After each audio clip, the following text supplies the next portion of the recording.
expending a lot of points to do it.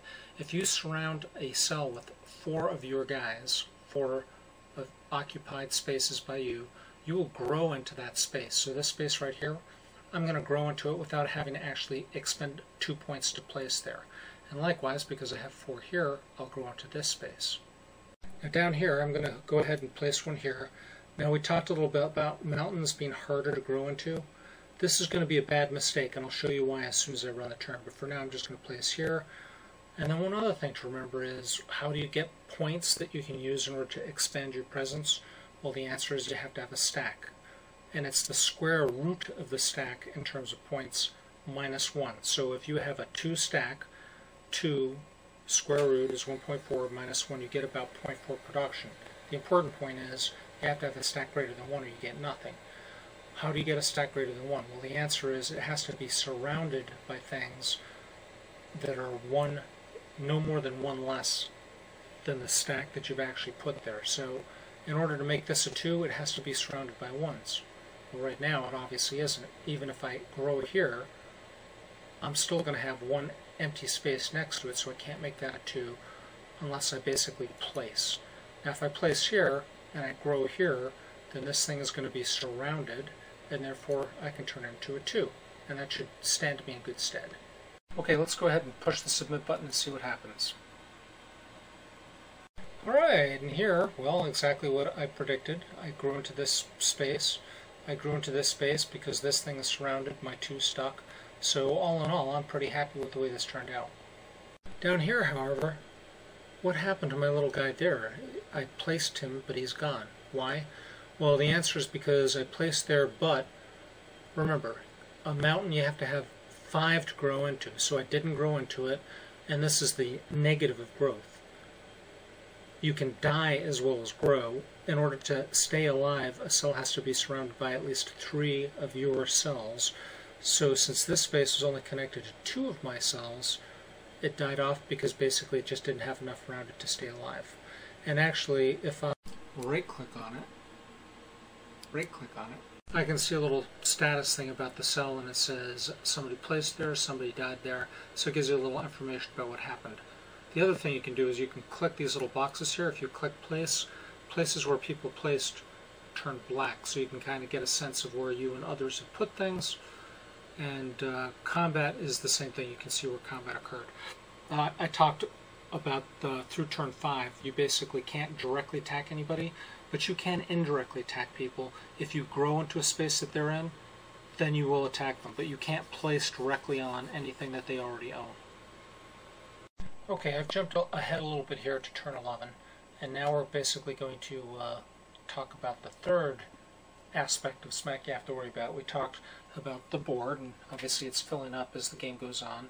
We've talked about attributes, which basically help you attack, defend, attack more distant locations, improve productivity, things like that. And I'll talk about a couple of those attributes in more detail in a moment. But the third thing is the specials, and the specials are one-use items. So you basically have a list of specials starting on turn 11 that you can select, but you only get to select and use them once. So with specials, timing is the thing that matters the most. In this particular case, I'm going to select the most fun, but probably definitely not the most useful.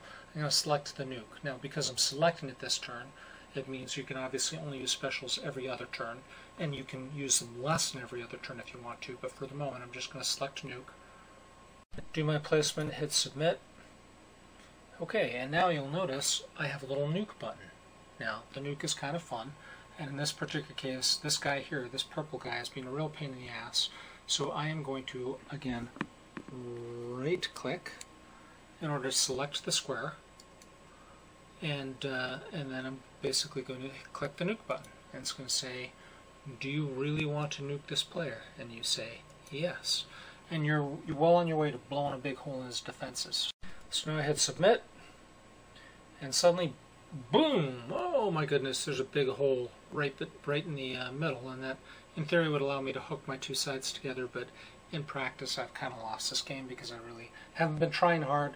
I will say you should play a few games against the NPR. If you're not winning at least half of them, you're you probably need a little bit more practice. Okay, and I mean that's pretty much a fast introduction to the game. You can learn the details by playing the demo and reading the rules.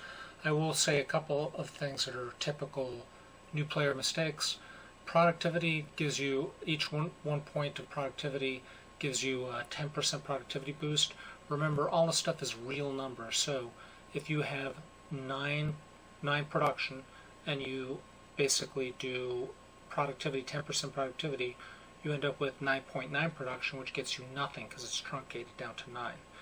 But if you basically have 9.5 production because you've got, you know, one square that's a 2 and that gives you 1.4, well then 0.9 will, you know, take you up to 10 point whatever, and it rounds down to 10. So productivity, you just have to look for that rounding thing if you really want to optimize it. The other thing is, one of the specials is stack, and when you select it, it basically makes every one of your cells stack up. That is important on attacks because it means you've got 2 cells in there instead of 1 for the attack. That gives you +1. And also, obviously, it means that you suddenly can have a lot of production because things that were 1s are now 2s, and 2s are now 3s, and so on and so forth. So you've stacked them up so they start producing. The important thing is, remember to increase your stack ability to at least the level of stack that you're going for. If I hadn't created, like, got myself up to a 3 and I used my stack, then my 2s would have turned into 3s, and then it would immediately died back to 2s again. Alright, I think that's a reasonably good introduction to the game. If you have any questions, you can obviously give me a call or email, and I'd be happy to answer them. But otherwise, slime away, and I hope to kick your asses.